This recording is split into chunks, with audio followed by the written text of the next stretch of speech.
All right, so we are live. It's Sunday, the 27th of May. Oh, March even. And yeah, today's Mother's Day. But more importantly, we are talking about women's health. What a better time to talk about women's health than on Mother's Day? So, for those of us in Europe, Nigeria, or wherever you're celebrating Mother's Day today, happy Mother's Day. I know different continents, like America, I think they do theirs in May. But hey, to be honest, every day is Mother's Day. Women, they do a lot. We do a lot. So, yeah, today, welcome to our third episode of our Health, Finance, and Wellbeing series. My name is Fumi Ajayobe. I am the founder of the Exclusive You Nutrition and Lifestyle Improvement Program. The Exclusive You is about nutrition, lifestyle, and well being. And I help my clients achieve their nutrition, weight loss, and lifestyle improvement goals using their own diets. No pills, no exclusive meals, no calorie counting, no meal plan replacements, just using their own diets. As probably you would have tried a lot of these and you would know that they don't work, they're not sustainable, they don't match your lifestyle. And so the only way you can achieve your goals is using your own diet, the natural foods that's been given to us by God. And that is what I do at the Exclusive You. So if you're meeting me for the first time, yeah, well, you're welcome. And if you want to improve your lifestyle, that's a good way to start. And so today on our health series, we are looking into women's health. I mean, hardly would you have a conversation with a woman for so long without talking about fibroids or whatever.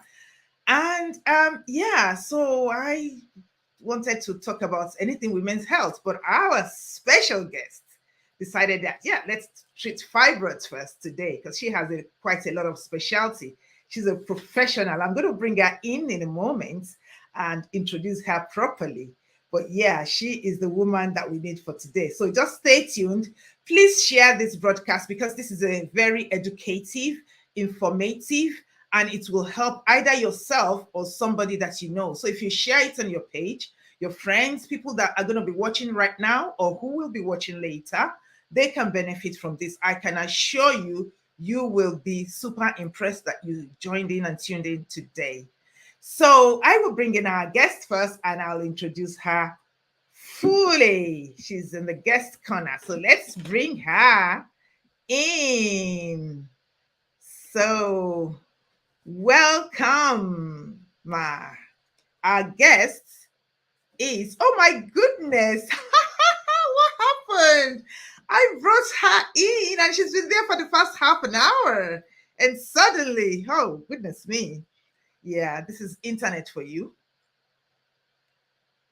So while she's trying to connect, thanks for joining in. Like I said, please share. Just to let you know, we are using an OBS, Open Broadcast Service.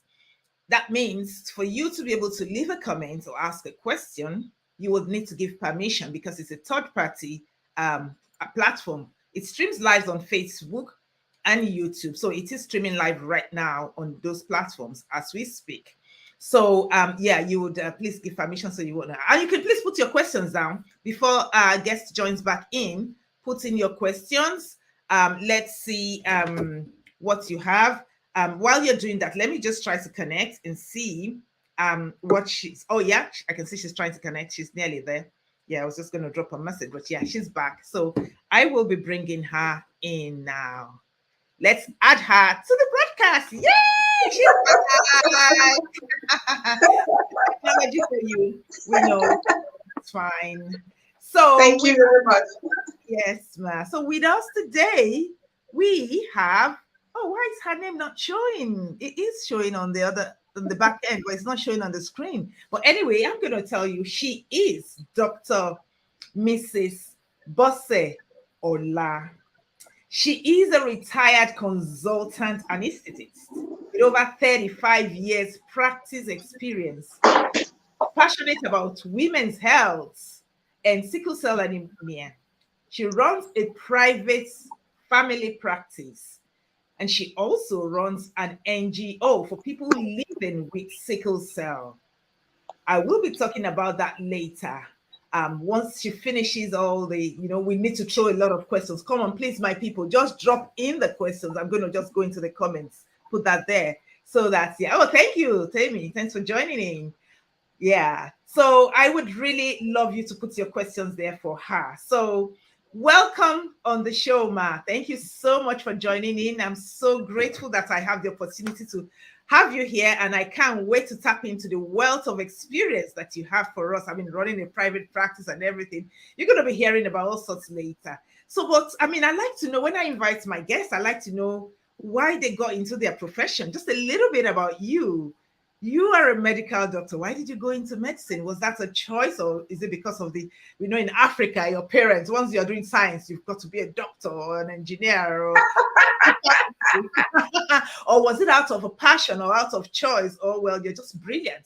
You're good at everything, and you're like, you know what? Let me be a doctor. Wherever. Why did you go into the field of medicine, and why did you specialize in where you specialized? Okay.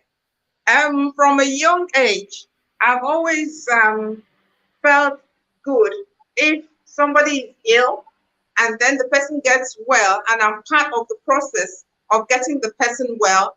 It gives me a sense of fulfillment. I've always loved it. My mother was a nurse and she knew I liked healthcare, and she said, I've been a nurse. If you want to go into the healthcare, it's better you be a doctor, not a nurse like me. So that's good. So it's passion for helping people. Thank God. Yes, for helping people get well. Exactly. Thank God for having people like you, because for people like me, I did science initially, but I don't know, I can't stand hospital blood, all those kind of things. But hey, thank God for people who are brave women like you. So thank you so much. So that got you into medicine. Why did you specialize in anesthesia? Can't pronounce it. Well, actually, I wanted to be a surgeon, but because I got married, I had children, and at that time, my husband, by the time the children were 1 and 3, my husband traveled abroad, and so I couldn't do a residency program that would keep me away from the children so much. And there was a diploma in anesthesia that would only take me 12 months. So I chose to do that instead of going to a 6-year full residency program, because I had 2 toddlers.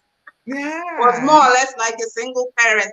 It is hard. It is tough.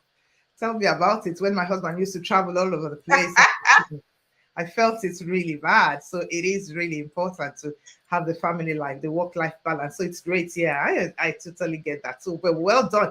But then, having said that, you're still back on it because you have a practice and you have surgeries, and we're going to talk about that later. So now we're talking about fibroids. We've got questions there already, but we will look at the question in a moment. So what is fibroids? A lot of people talk about fibroids. I mean, people would really like to understand what fibroids is. What does it mean for somebody to have fibroids? What is fibroids? Okay. Well, fibroids, as the name implies, are fibrous balls which grow in the uterus of a woman. They can grow to different sizes. They can be located in the muscle of the uterus, outside the uterus, or within the endometrium. They occur in women of childbearing age. And at menopause, they regress. They go smaller in size when there's no more estrogen activity. Oh, I see. So estrogen has an impact on the fibroids in women. Oh, yes. Estrogen encourages the growth of fibroids. Even though it's not every woman that will get a fibroid, because we all have estrogens when we get into the reproductive age, but it has to do with genetics. If your mother had it, or you are somebody who grows a lot of fibrous tissue, everybody gets a scar, and not everybody gets a hypertrophic scar. Those who are keloid formers, or those who form a lot of fibrous tissues, have a higher tendency to develop fibroids. All right. So genetics play a significant role. Family history. Well, if your mother has it, you're more likely to have it. So we can't That's true. necessarily tell whether we will have it until, well, it happens. And how do we even know that we have it? What are the symptoms of fibroids? Because Okay. sometimes you think, oh, if you tell people, oh, I'm having pains, yeah, you better go and check, is it fibroid? I don't know whether every pain is fibroid or whether pain is associated with fibroids. But what are the symptoms that a woman will have for her to Yeah. know that she's got fibroids? Okay. Fibroids, the symptoms will depend on where they are and how large they are. The commonest symptom is a big abdomen. You're not pregnant and the uterus is big, and you just have multilobulated, this bulky thing in the uterus, big, bulky uterus. That is one. Secondly, fibroids give pain. Mm. Thirdly, they cause a lot of bleeding, especially if they are close to the endometrium. The bleeding could be so much that the person can go into anemia or shock or collapse from the bleeding. Fibroids can also cause infertility if they are located in areas that can block the tube, or they are sitting on the lining of the endometrium, preventing the fertilized egg from implanting. Those are the common signs and symptoms. I see. So if one is having severe bleeding, pain, that could really be symptoms. So would you suggest that once or protruded uterus, if you like, you're not pregnant, you're sometime, oh my Beg goodness. your pardon, I didn't catch that. No, I'm saying you're saying that if one is having severe bleeding or pain, Yes, yeah, yes. or protruded uterus, that is kind of Bulky abdomen, yes. abdomen. Okay, yeah, all right. Because sometimes, yeah, I think not. Well, the doctors will decide. Are there tests to carry that will be carried out to be able to tell which is which? Because maybe sometimes people might have those symptoms and they may not necessarily. Is it possible to have some of those symptoms and it's not fibroid? Yeah, the commonest test, and it is non-invasive. The commonest test you can do is to do an abdominal ultrasound. It's Okay. non-invasive, it's not painful, it's just sound waves on your abdomen, and it will detect the fibroid.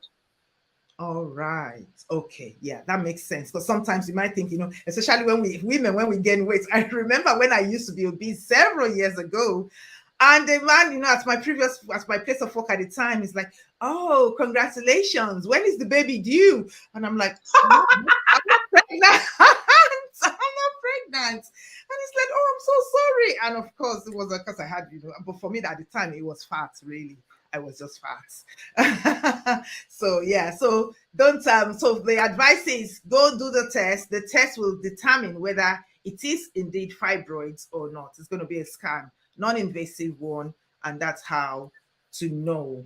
So um does it impact health? If it's not treated on time, could it cause severe health? Can it kill? Or is it something that one can manage? Or is it kind of necessary that it has to be treated? And if so, what kind of treatments can be given? Usually, the small fibroids, if they are not symptomatic, that is, you don't have pain, the uterus is not bulky, it's not causing infertility or any of those things, you might just as well leave it alone, because it's not cancerous. It's just, I would call it just a nuisance. So if it is not symptomatic, it doesn't require any treatment. But if it is giving any of those symptoms, especially heavy bleeding, then it needs to be treated.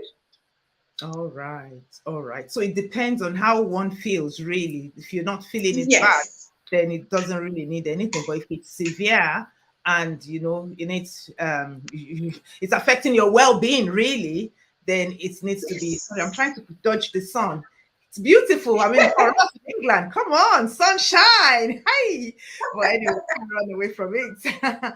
I'm just facing the Okay. window. So yeah, all right. So it's important to. So I mean, like with anything in life, one can. So that means people can actually have fibroids and not necessarily know that they do have it if it's not symptomatic, or maybe if the size is small and if it's not affecting them, they're not feeling unwell, then they could just carry on with their life. Oops, you're out. We can't hear you, my. The volume. Yes, you're absolutely correct. Oh. If it is asymptomatic, you just leave it alone, because it is not cancer, it is just a nuisance, just some fibrous tissue. All right. Okay.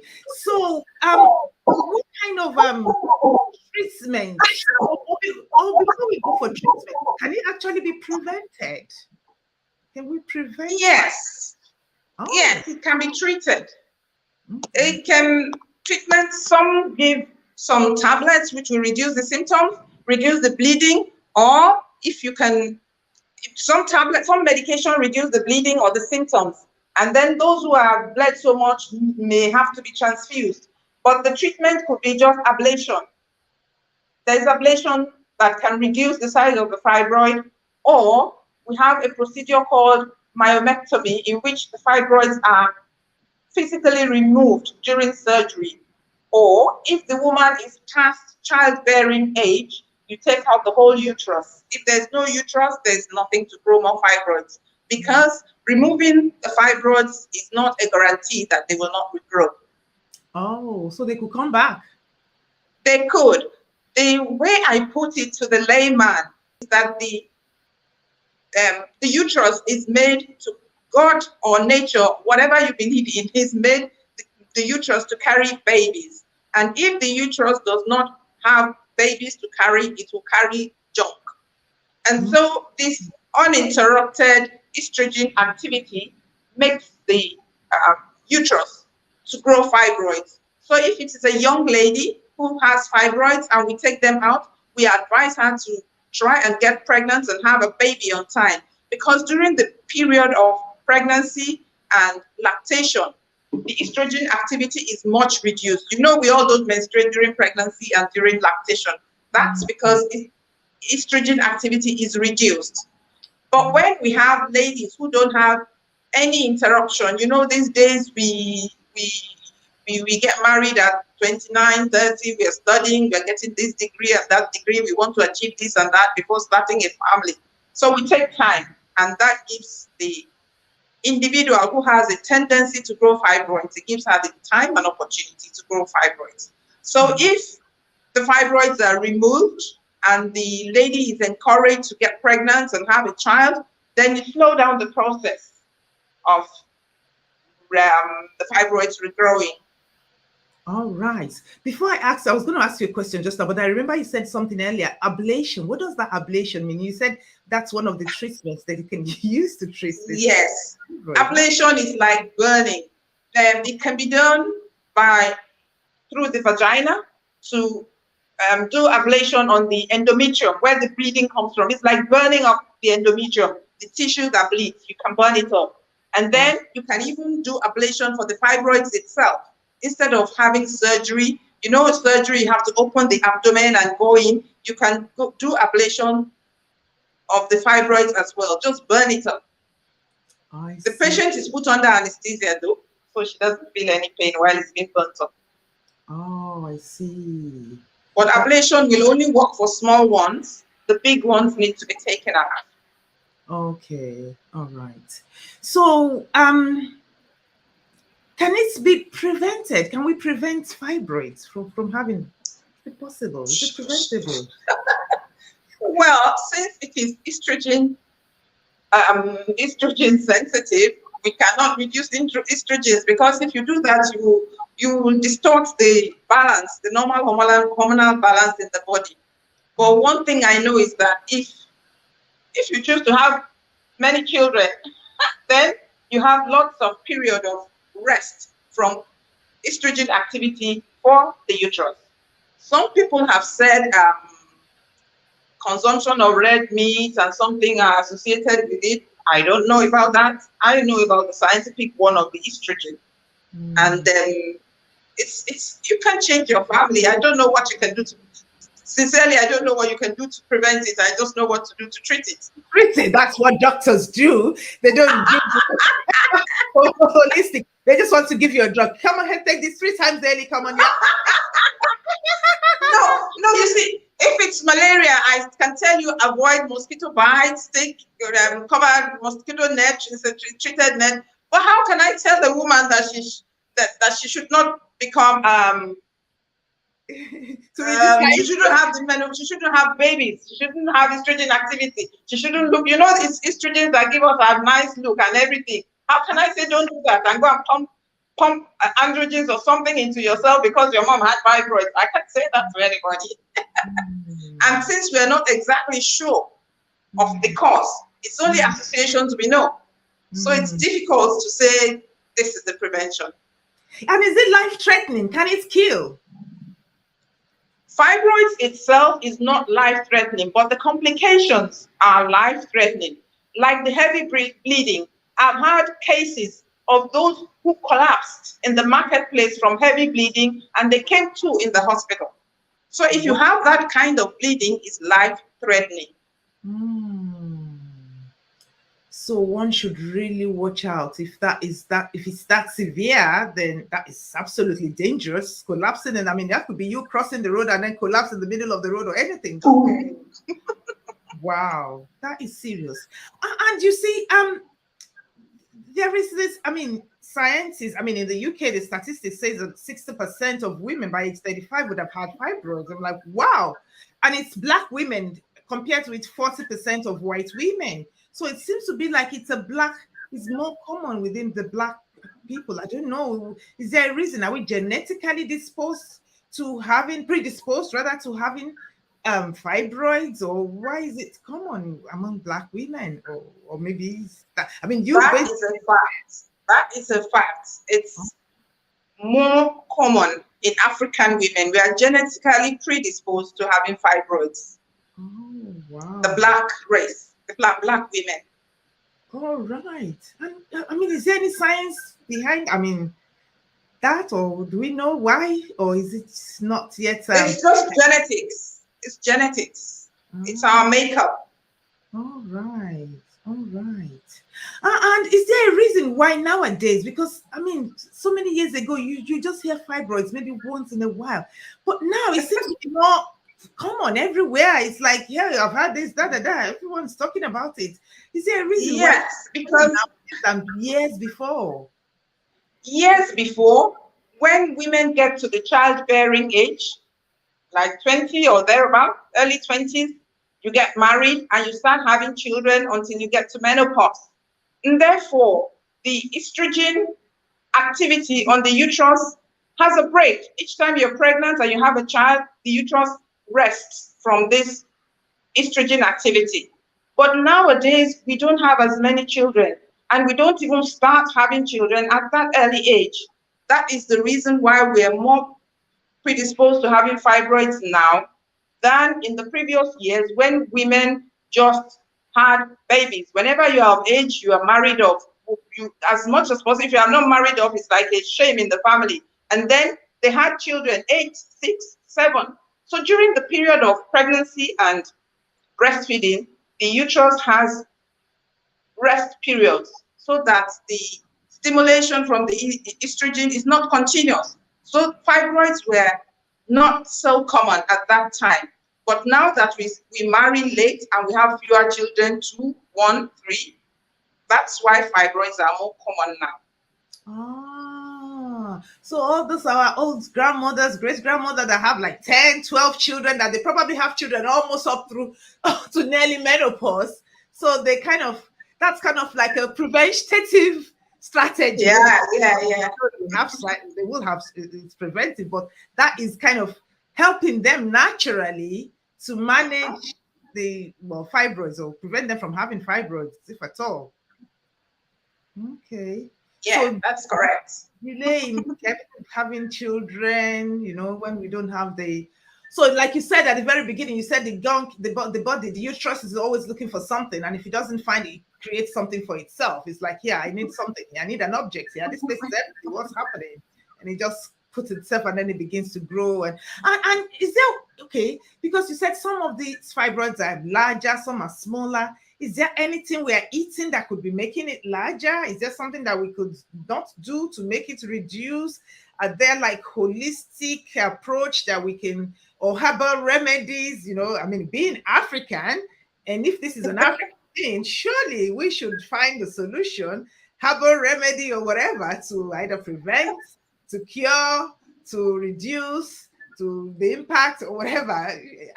You are aware of anything?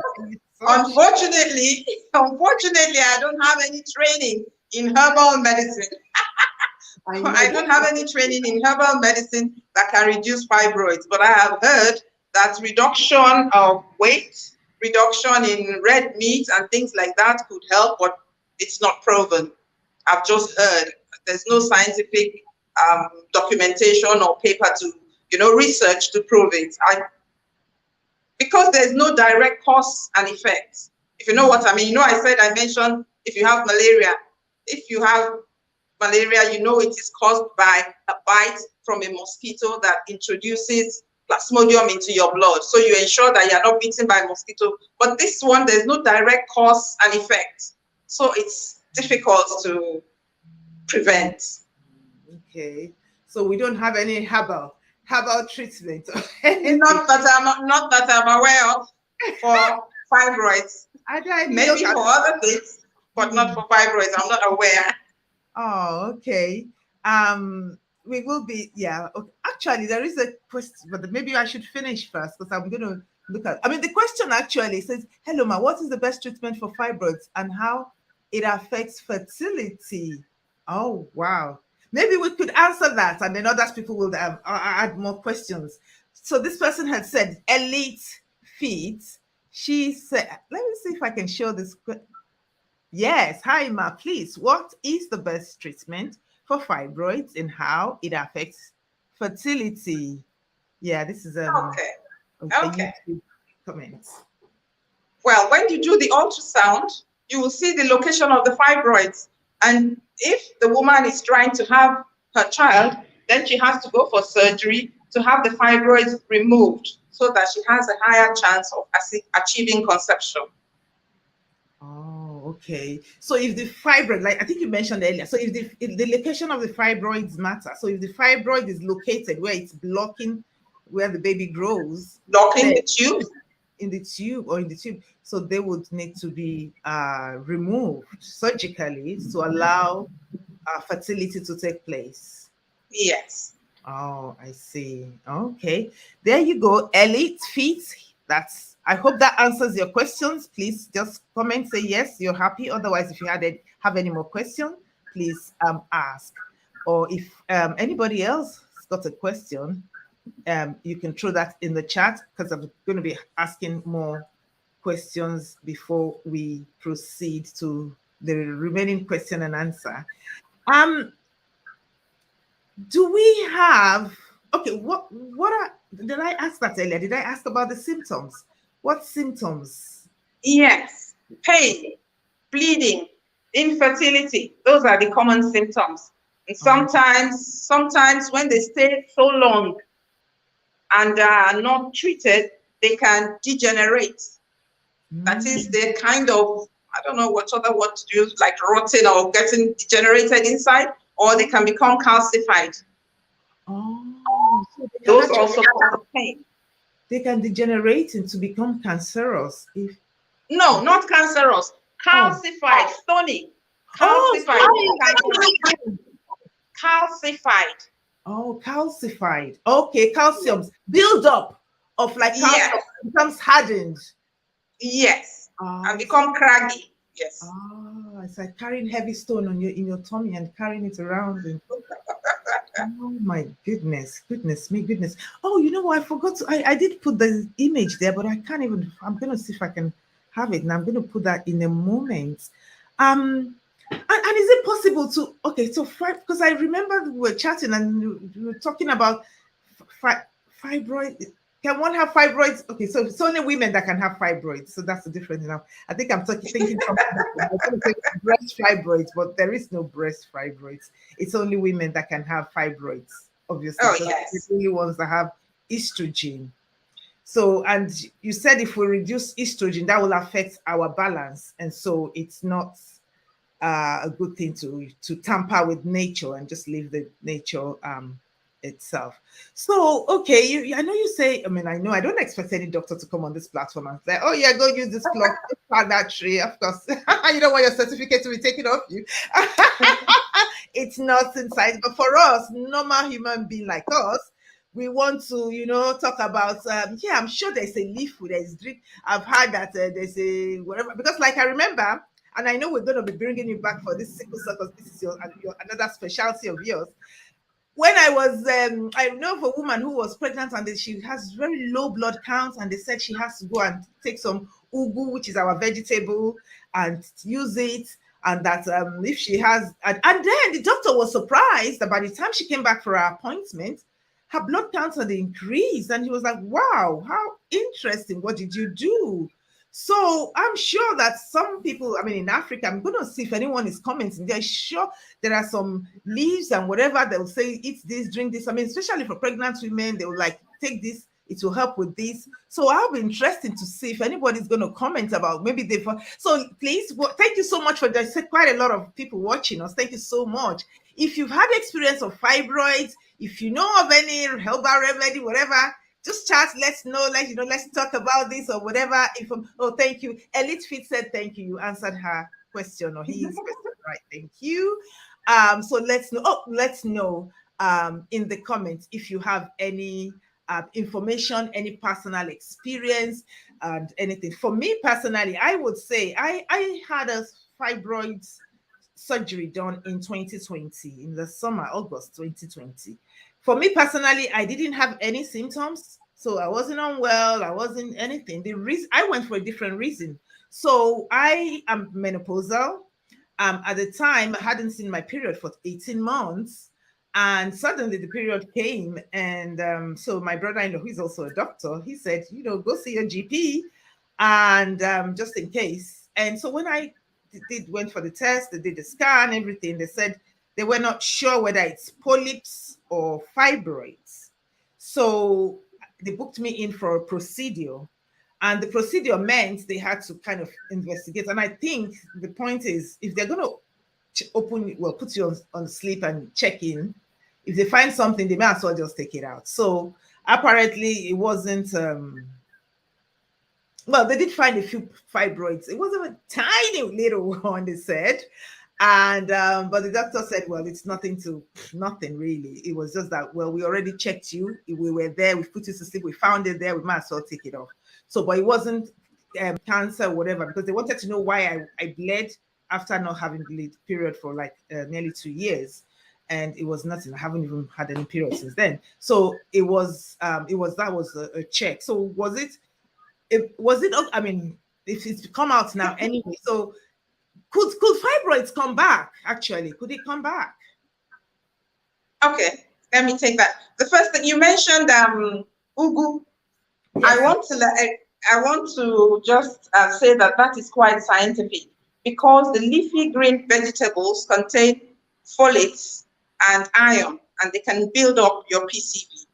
I've had that kind of experience when I was a bit anemic during pregnancy, and I needed to build up my PCV. I took ewedu, the normal ewedu. I didn't boil it with potash that will chelate the iron. Just put it in the blender and a little bit of salt, and I boil it. I drink it. I use it to eat amala. I use it to eat whatever, and I have 1 boiled egg a day. And within 1 week, my PCV was up without taking the tablets. I was pregnant, and there's a background nausea. You don't want to take anything that is offensive. I didn't want to take any of those tablets, but I really wanted to push up my PCV.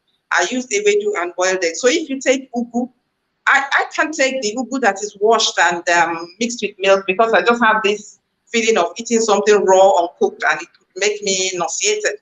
But I cooked ewedu, and within a week I was able to build up my PCV. So that's scientific.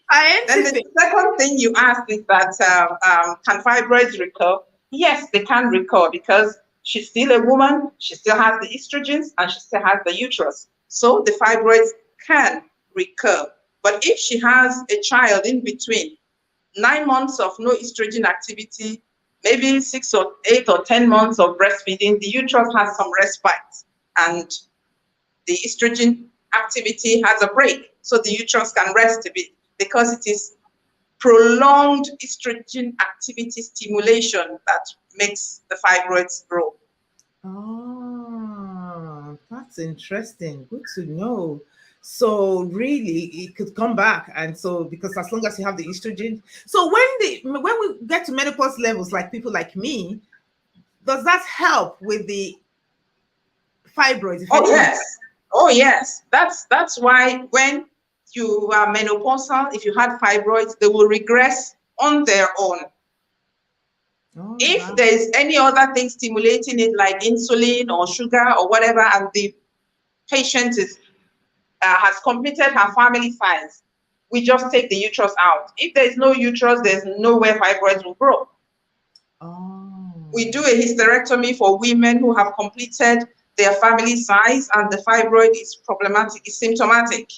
Either they are bleeding or they are having so much pain, we take the uterus out. But if it is a woman that is still desirous of having children, the family size is not complete, that's when we take the fibroids out. That's another procedure called myomectomy. Just take out the fibroids and leave the uterus intact. oh, I see. Okay, so menopause is a protection for fibroids.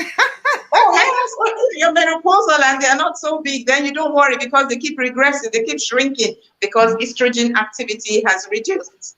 Ah, I see. I see. That's interesting. That's good to know. Just checking time. Thank you so much, everyone joining. I can see people been coming in and out, and we've got loads of questions for you. I was going to just maybe talk for another 5 minutes before we start looking into the question, but maybe we should, because if we have lots of questions, we should really go into question time now. So let's start from the top. Oh, love my hairstyle. Thank you, Tammy. Treatment for fibroids, we've answered that. Is it possible, thanks Angie, is it possible to leave a fibroid while pregnant and take it out during childbirth? Good question. Is it possible to leave a fibroid while pregnant? There's a fibroid there, there's a pregnant child there, there's a pregnancy. Is it possible to leave it and take it out during pregnancy, or is it detrimental Yes. to health? We usually leave the fibroid and the child to grow together. If the fibroid is not pushing the child out, some are so big they will not allow the pregnancy to get to term. As the baby is getting bigger, the fibroids are so big they squash the baby and push it out. But if the fibroid is not pushing out the baby, we usually wait for the pregnancy to come to term. When the baby is viable, we do a cesarean section and get the baby out. It is not advisable to take out fibroids during cesarean section because a pregnant uterus has a very, very high blood supply. It's so hemorrhagic, there's so much blood that if you attempt to take out fibroids during cesarean, the woman may lose so much blood that it becomes life-threatening.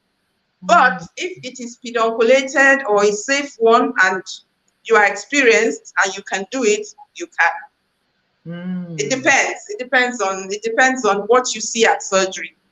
I have taken out one or two during cesarean, but others you just look at it and say, no, don't try it. Don't look for trouble.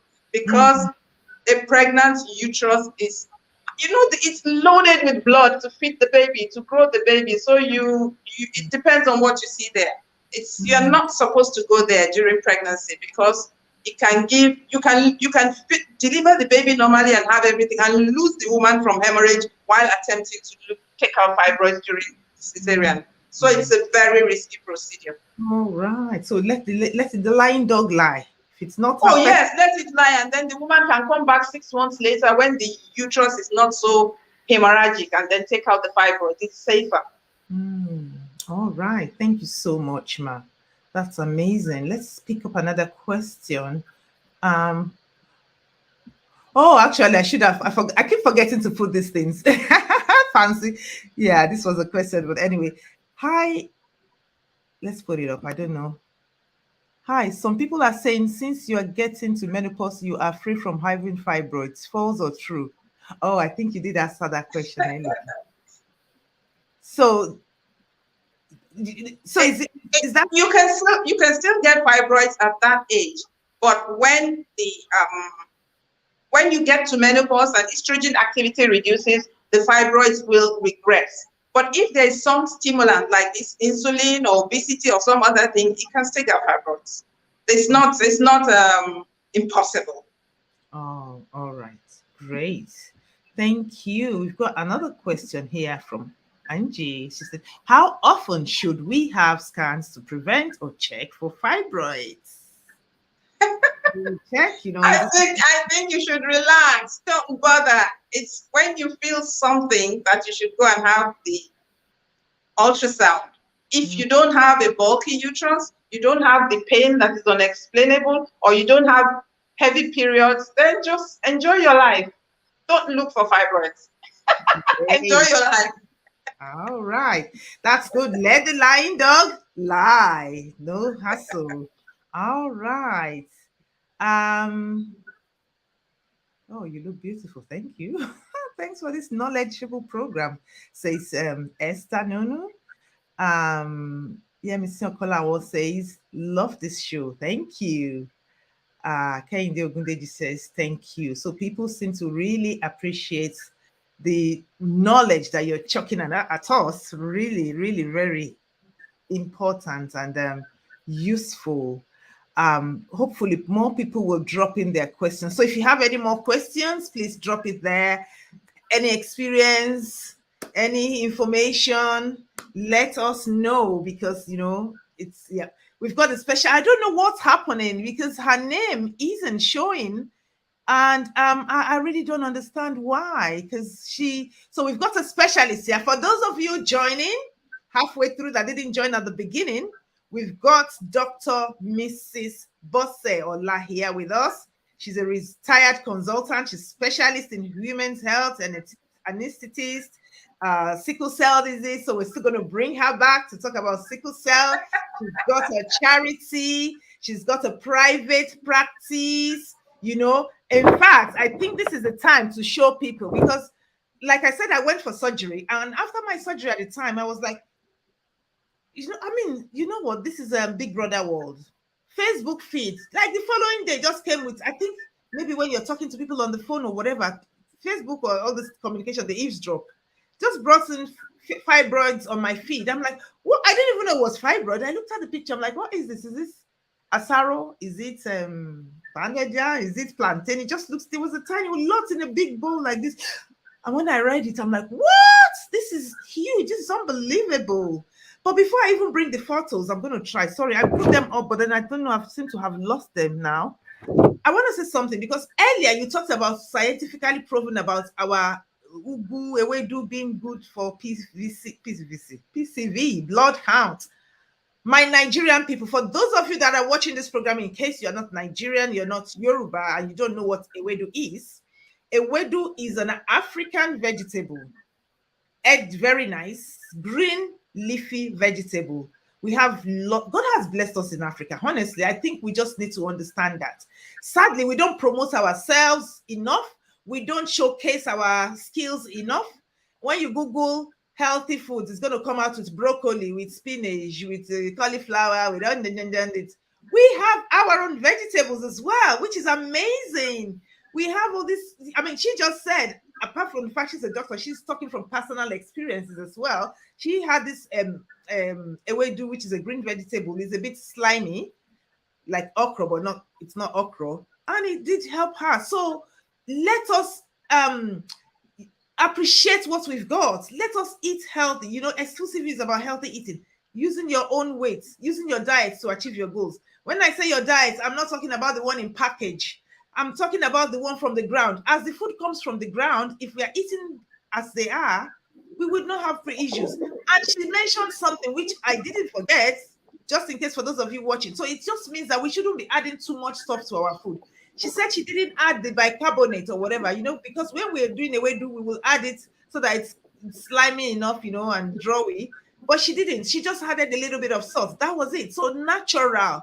Don't add too much things, because again, for us, when we keep adding this and mixing that, we are damaging our liver, our kidney, all the organs is working so hard.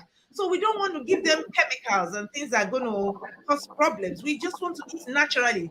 Our organs, they understand, because when God created us, he put us here with all these nice green leafy trees or whatever you believe in. If you believe in mother nature, whatever you call it. I'm a Christian, so I will call it God.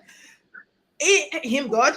And he put us here. So our body, from genetics and whatever, understands what to do when we put this natural foods in our body. Whereas those chemicals that are made in the lab, those ones that are, it has E numbers here and there, when we consume them, the body doesn't understand it. It's not made for it. It's like, what is this chemical that is in this body? It doesn't know what to do with it. And it causes problems. It impacts health. So we should learn to eat and enjoy nourishing food. All our food. There is no bad food. It's poor eating habits. It's when we begin to mix and combine this and that. If you eat your beans, you eat your yam, you eat your vegetables, your plantain, whatever food it is, as long as you're eating it naturally, you're not over processing it. Of course, we don't, Africans, we like eating deep fried foods, fried this, fried that, too much oil, too much of everything is bad. So we should really try to eat as natural, boiled, roast, whatever, and enjoy our food. Now, I think I'm on a tangent now. I've lost track of where I am. I was going to go into the images. We've got a question here.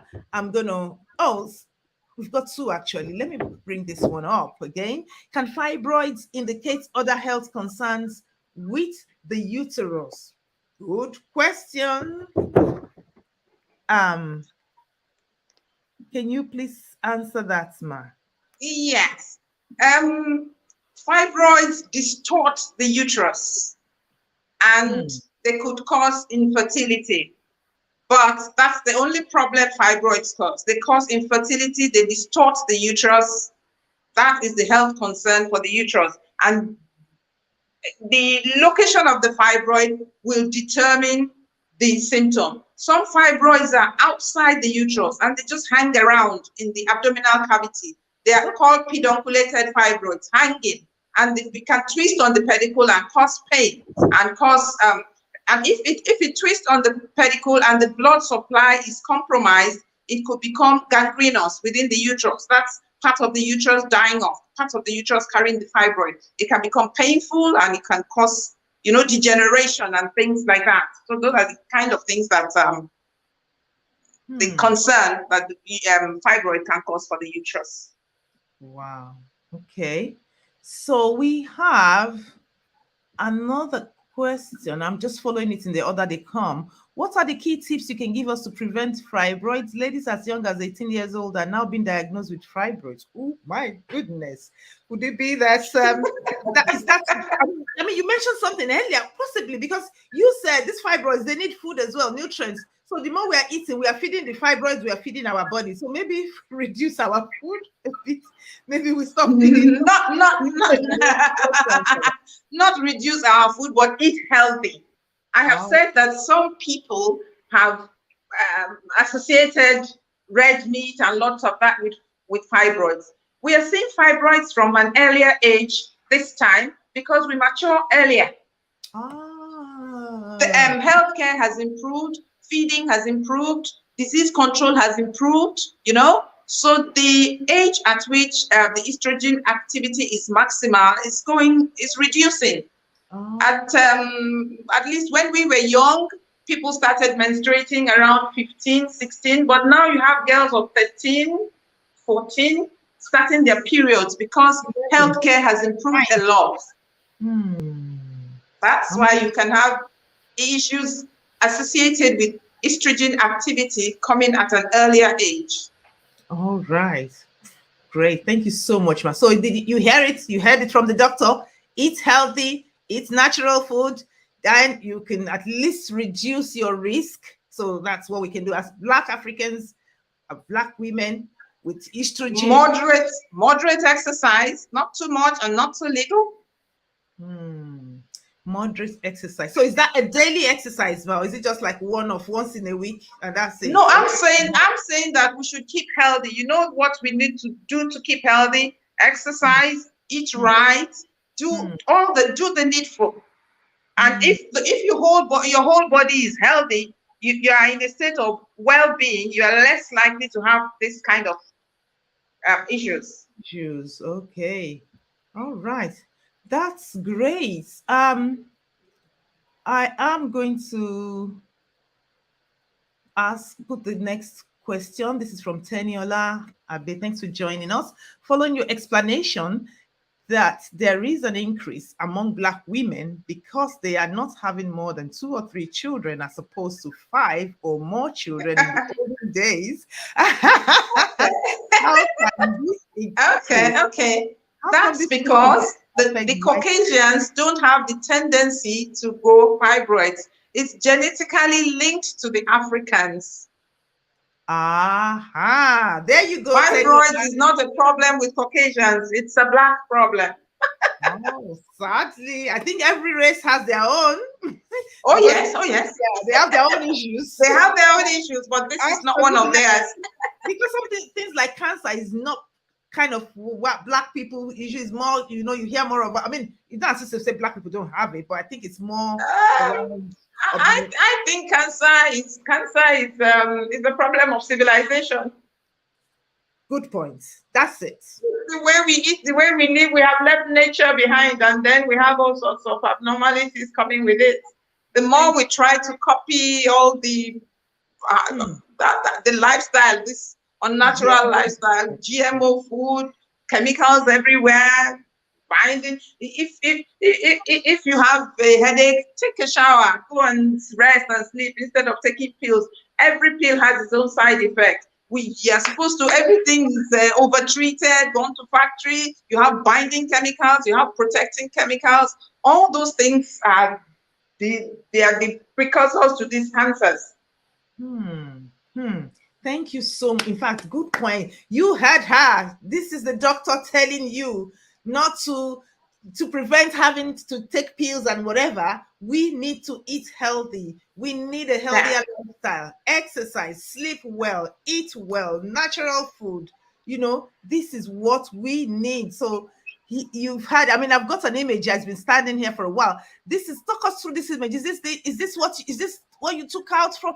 By the way, for those joining again, because I know this is the third time I'm about to say it, Dr. Mrs. Bose Ola, she's got a private practice and to do surgery. So this image, is this one of the surgeries you had this week?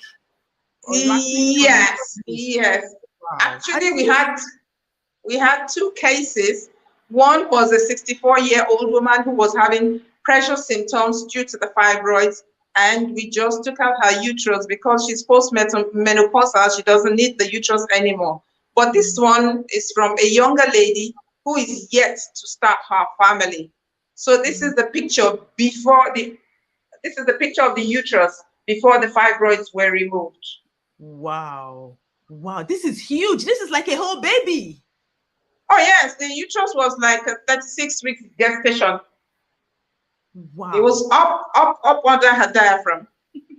Wow. So she must look pregnant when she had this fibroids in her. She did. She looked pregnant. Oh, poor woman. So sorry, my people, I'm trying to put another image.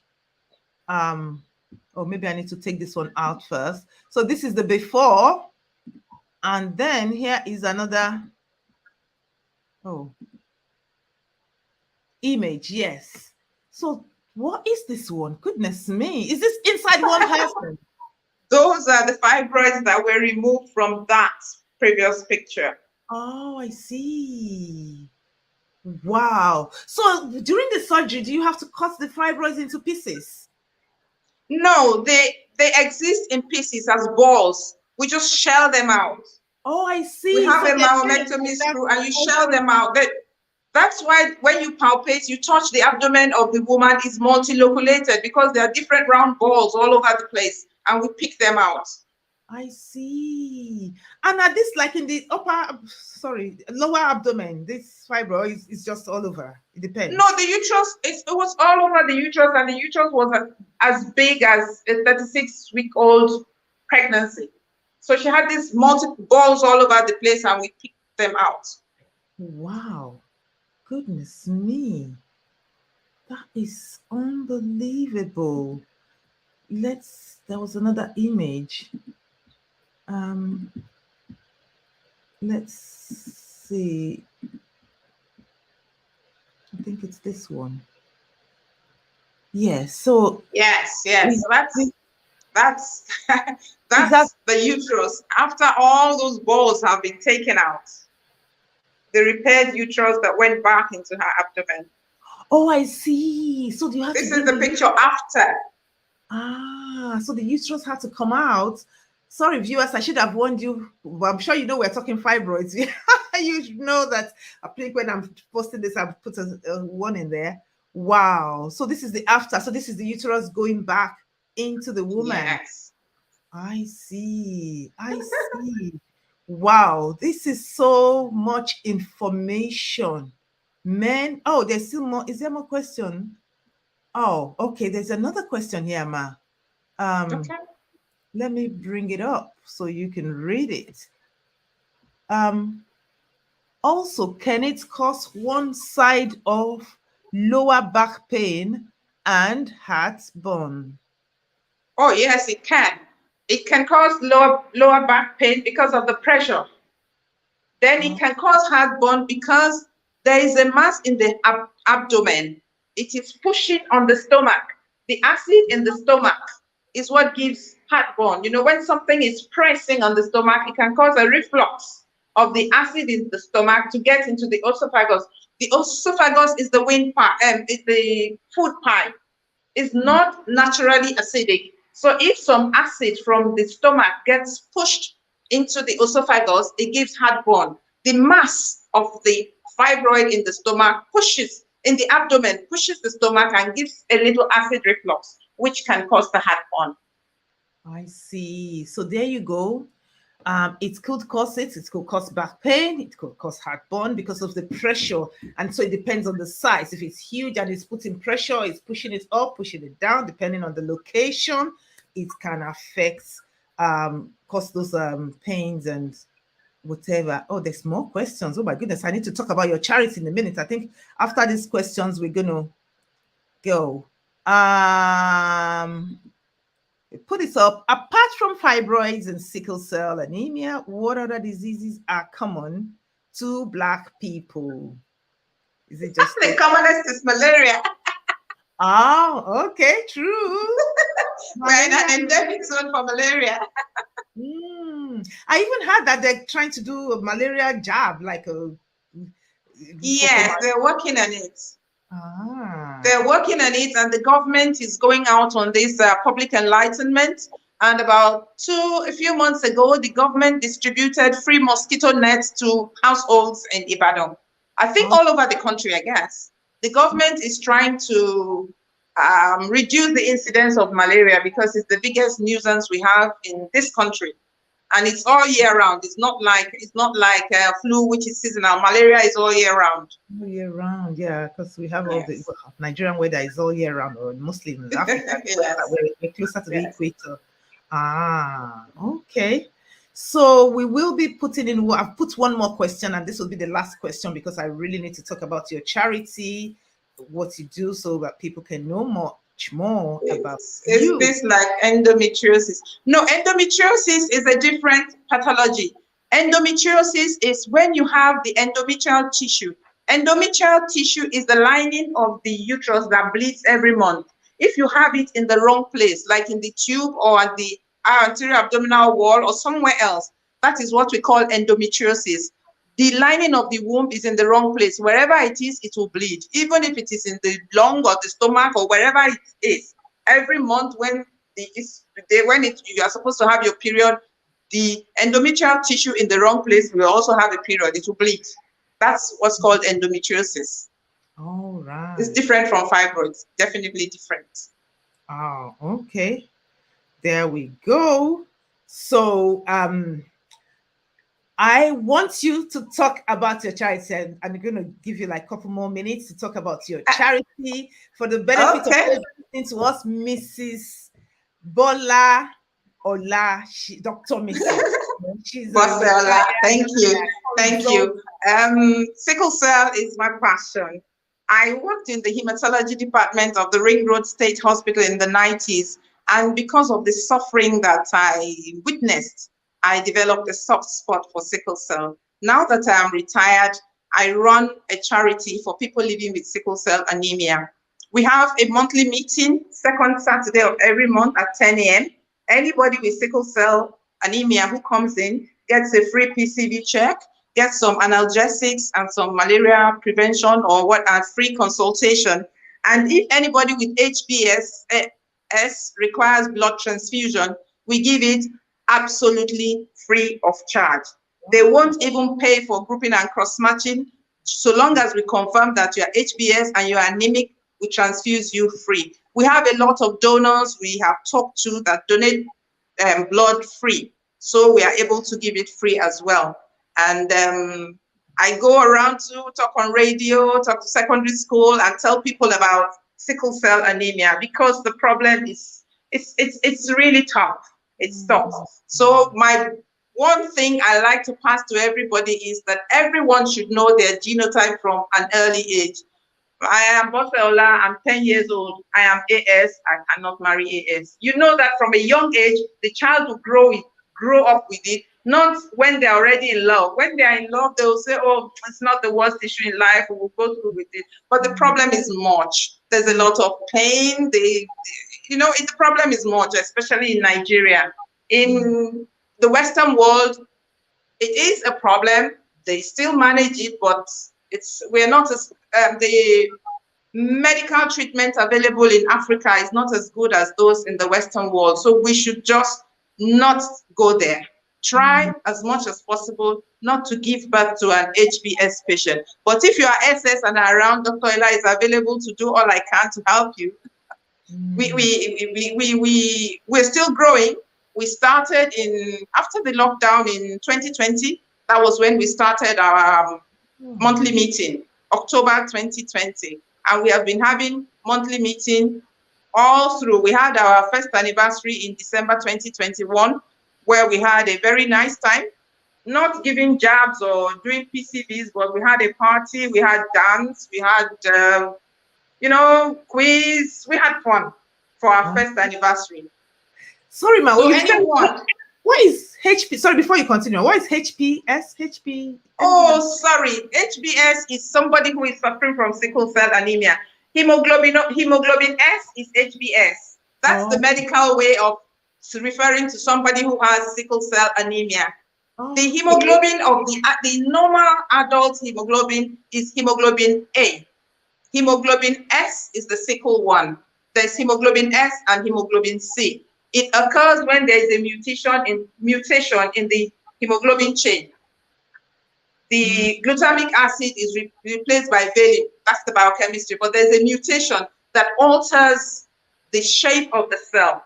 This normal red blood cell is ovoid in nature. But when someone has sickle cell, S or C, during periods of low oxygen tension or stress, the shape of the red cell changes from ovoid to sickle shape.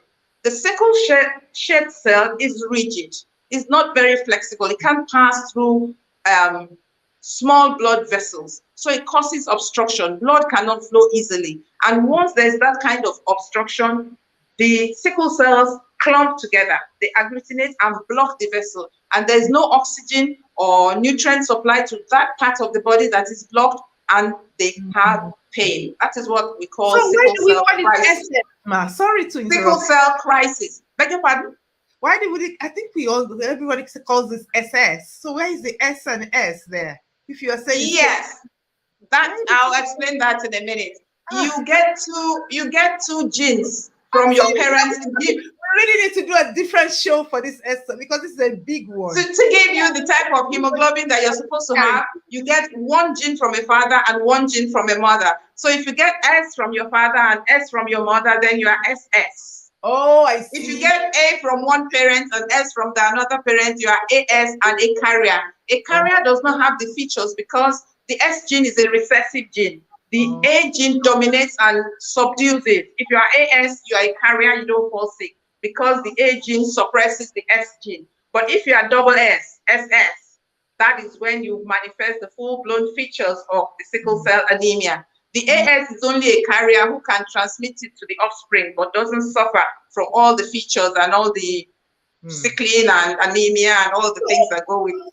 Thank you so much, my really. I mean, this is a lot. In fact, we had to make it just snappy, you know, because there's a lot to talk about in both the sickle cell and the fibroids. But we'd really appreciate if people want to help you. How can people support you, Ma? Because I mean, this is a good job that you're doing, providing help and support for people with fibroids, you know, surgery. Because here in the UK, I'm sure it's the same in Nigeria. Sometimes, like every 6 weeks or whatever, some people, they have to do blood transfusion to take off the blood and clean it. I don't know what they do, but I know that they have blood transfusion. Yes, so if you want to help us, charity for free. So how do you have a website? Do you have a bank details where people can donate and support? I mean, people that have benefited from all you've done today, because you are not paid to speak. So maybe if everyone watching can at least support your charity. Yes, they can help us. That will be those good. Those in Ibadan can come and donate blood. Those in Ibadan can come and donate blood. But we have a website because I registered an NGO and we have a website. It's www.hbchampions.org.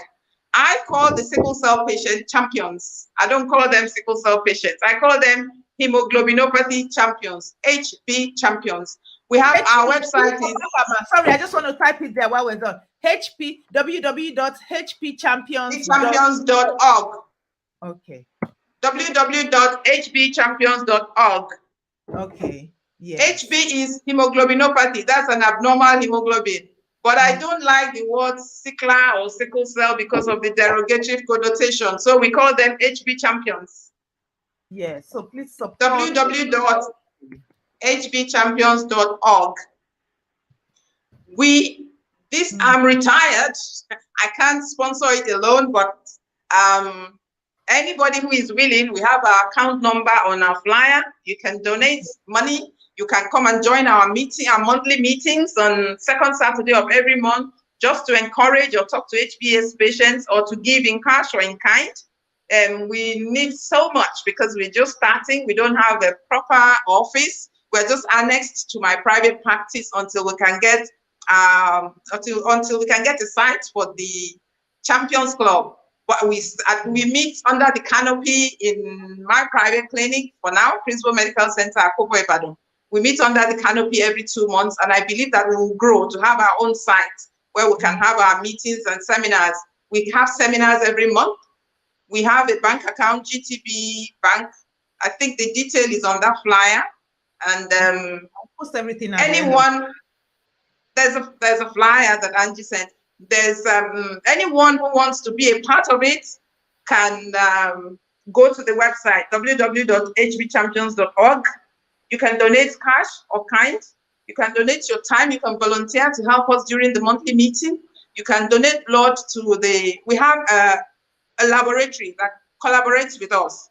They bleed the patients, they provide the blood bags, everything free of charge. And then when a champion needs blood, they give it to us also free of charge. That's their own way of supporting my vision, and I appreciate that lab so much. So whatever God lays in your heart to support this vision, because it gives me a lot of joy. And I've been so happy that since we started in 2020